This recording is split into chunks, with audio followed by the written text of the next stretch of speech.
ভোর 4টার সময় রাসলীলা শেষ হইল। এরপরে আর একটা পালা শুরু হবে। সেই 1:30 থেকে আমরা দুই যা মন্দিরের ভিতরে বসে আছি। আমার পা লেগে আসতেছিল, একটু ক্ষুধা ক্ষুধাও লাগছে। তা আমার বড় যাকে বললাম চলেন এখন দুইজনে মিলে বাইরে একটু হাঁটাহাঁটি করে আসি, আর কিছু খেয়ে আসি।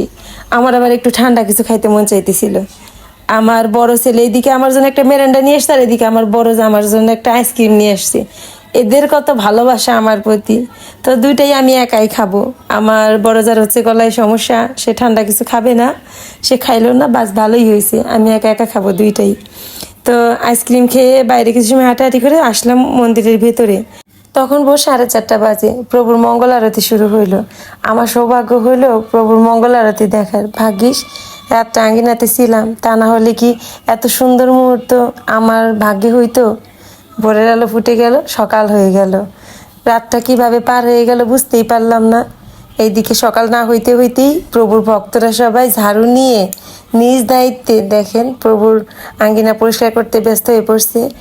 আর একটা জিনিস এত খারাপ লাগতেছিল আমার দেখে, এই কয়টা দিন কত ভক্ত, কত কি আয়োজন আঙ্গিনায়। ভোর হইতে না হইতেই সমস্ত ভক্তরা যে যার ব্যাগ গুছিয়ে ওই যে ভক্তাবাস থেকে বের হয়ে আসছে। এখন সবাই চলে যাবে যে যার বাড়িতে।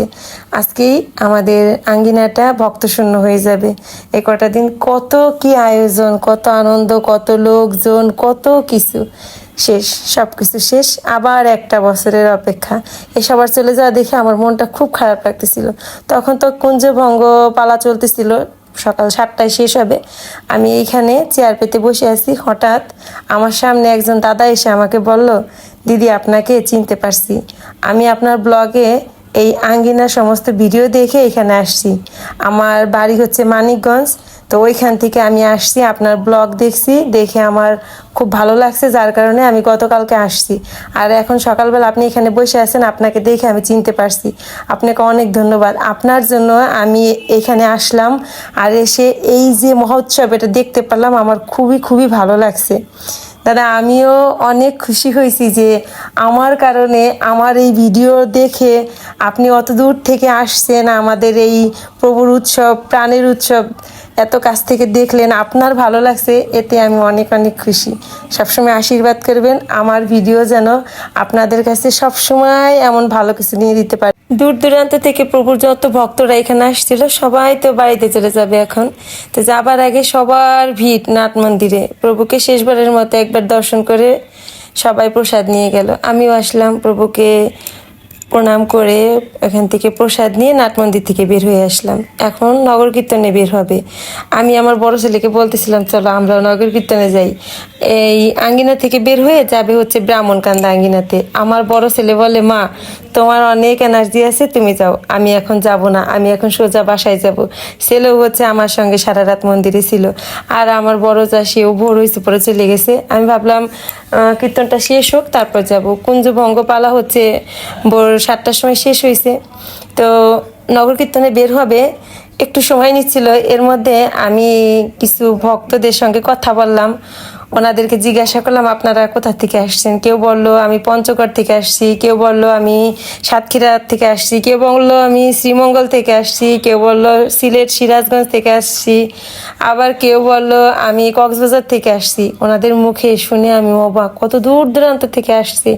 আর আমি কত সৌভাগ্যবান একজন মানুষ, প্রভুর আঙ্গিনার সাথেই আমার বাসা, মাত্র 5 মিনিট লাগে রিক্সা থেকে আসতে। তো আসলে এদিক থেকে আমি অনেক সৌভাগ্যবান। আজকে 25টা বছর আমার বিয়ে হয়েছে। 25টা বছর যাবৎ আমি প্রত্যেক দিন আঙ্গিনায় আসি, উৎসবের এই কটা দিন।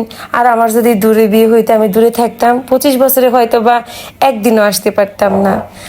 এই যে হচ্ছে আমার পরিচিত এক বৌদি। তো আমি গতকাল আমার একজন বান্ধবীর সঙ্গে কথা বলতেছিলাম, সে দুঃখ করে বলল আজকে 25টা বছর বিয়ে হয়েছে, এই 25 বছরের মধ্যে একবারও প্রভুর উৎসব আমার ভাগ্যে হইল না। তো প্রভুর অশেষ কৃপা, আমি প্রভুর কাছে আসি, প্রভুর উৎসব দেখতে পারি। তো প্রভুকে নিয়ে নগর কীর্তনে বের হইল।